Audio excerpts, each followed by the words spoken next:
There's 100 million people in this country who take pain pills. There's about 20 million people who are addicted without even really knowing about it.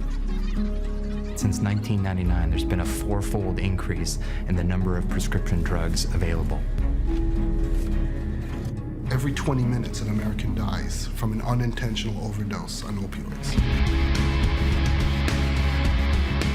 Prescription opioids are a legal form of heroin. That's all it is. The messaging that was delivered to doctors was actually pretty clear, that you could use these drugs safely in the long term.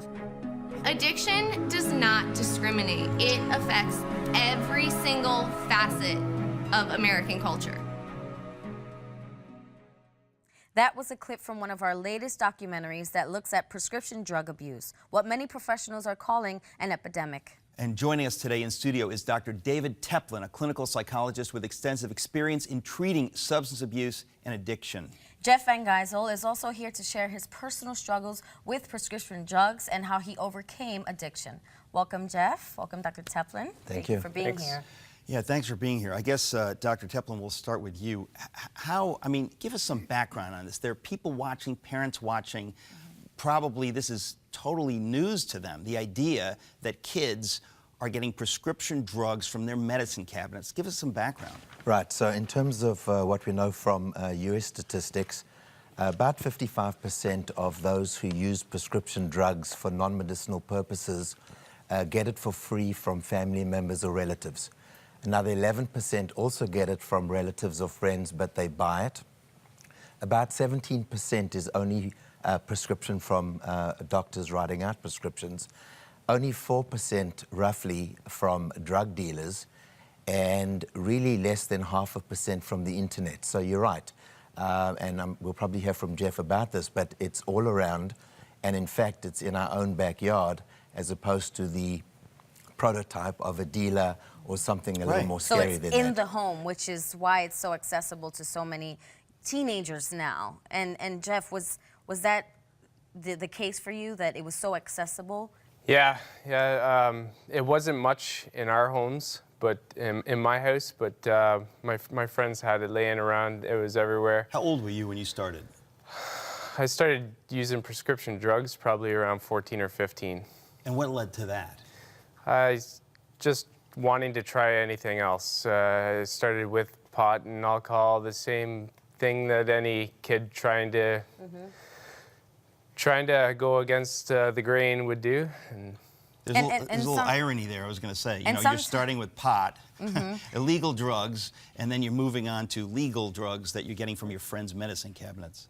Whatever's accessible, whatever's the easiest to get. Everybody has them in their cupboards at home.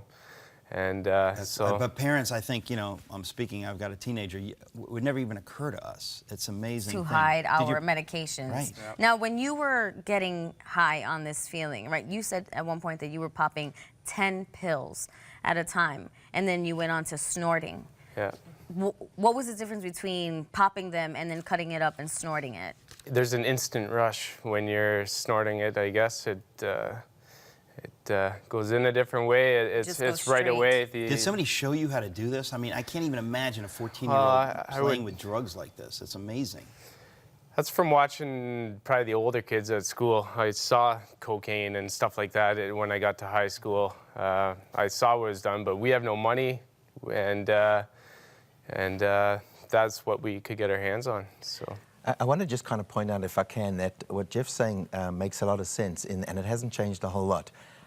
Generally, as far as drugs are concerned, marijuana is still the gateway. What's changed dramatically, though, is that prescription drugs for non-medicinal use is the next thing relative to pot. And so very often, at least about 55% of the time, it's starting with the pot and then graduating to prescription medication. Which is so scary, because right now in Colorado, they legalize marijuana. And so many times people are saying, well, marijuana, it's not, you know, it doesn't open the gate to anything else. And speaking for myself, I used to, you know, try a little pot back in my day, and I saw that it was a gateway for other drugs, and I did some other stuff that I'm not proud of, and thank God that I stopped when I did, but so many kids keep going. And what can parents do if they even sense their child's abusing these drugs? Well, there are a few things I think to consider. First off, there's a misperception that because it's prescribed by a doctor, that it's safe. And the truth is that there's a large percentage, in fact, the majority of folks that are using prescription drugs appropriately and as prescribed and as needed. However, because there's that element of non-medicinal use and getting high and other reasons, that becomes a concern. Second thing, as Jeff pointed out, and I agree 100%, is that it's quite accessible and quite available. And that's what makes it different as well. Wow. This is, just as a parent, I have to say I'm really moved by this, because this is real. And there are many parents that just have no idea what is going on. Did your folks, Jeff, have any idea what was going on? Where were they at the time you're doing this stuff? They were there, but they were oblivious. They're from an era they didn't know that prescription drugs were used for that sort of things. My mom just found out about the prescription drugs about a month ago. I talked to her. She had no idea.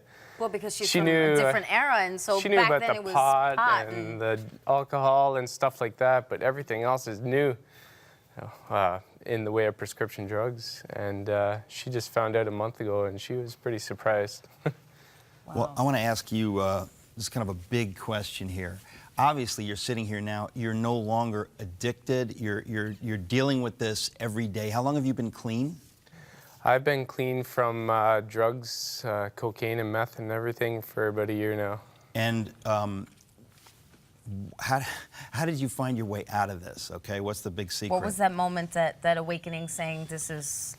Was it that moment that it came to either I die or I continue living some way, somehow? It was a moment. I had gone through a year or two of wanting to change my life, but I was stuck and ended up being the only thing I knew. And then, I ended up one night in jail, and then I woke up coming out of jail that morning, and I just went from the worst feeling in my life to just totally weightless. And totally what? Weightless. Weightless. What do you mean? That God was there. He just. It was a God thing. It was a God thing. And how does that happen? It just happened. You prayed. It just happened. What happened? I didn't ask for it. I didn't pray for it. God wasn't even a part of my life anymore. My parents kept praying through all those years, and everybody I know. And it sounds like somebody was praying. When God kind of comes in like that, I mean, that's kind of you understand obviously what a tremendous gift that suddenly there it is, the gift. Yeah. Wow, that is amazing. You, I'm sure, have studied and this. I'm just trying to take this concept of someone taking a pill and just getting high, right? In that moment, is there something? I don't even know how to ask this question. I want to ask a question. It's like, what is the solution? Because I know parents at home watching this are thinking it's kind of a nightmare to think that you've got tremendous drugs in your house available. They're not under lock and key. Well, who's creating this problem and what's the solution? Okay, so in terms of solutions, there's a lot of things. First off, in terms of parents, we really need to know a few things. We need to know who are kids hanging out with, who are the friends, what are they getting up to, what activities are they involved in. We need to have conversations with our kids about relative to when we were kids and how things are. We can't rely on the government or the school to educate our kids as far as drugs and alcohol. There are other issues as well, which include things like drug monitoring programs. Most states in the US have them, thankfully. And this is a good way of checks and balances in terms of where are the scripts going, who's filling the scripts, are they double doctoring, are there pill mills in which certain physicians are over-prescribing medication. The law needs to get involved in some ways. It already has, as far as how prescriptions are being done. There is so much here. Forgive us, we're out of time. I want to thank you both for being with us. Thank you so much for sharing your story. Thank you, doctor. We're always going to have irrational fears as parents, but there are some things that really are worth worrying about. Talk to your kids about these drugs and make sure you toss any old pill bottles you have lying around your house as fast as you can.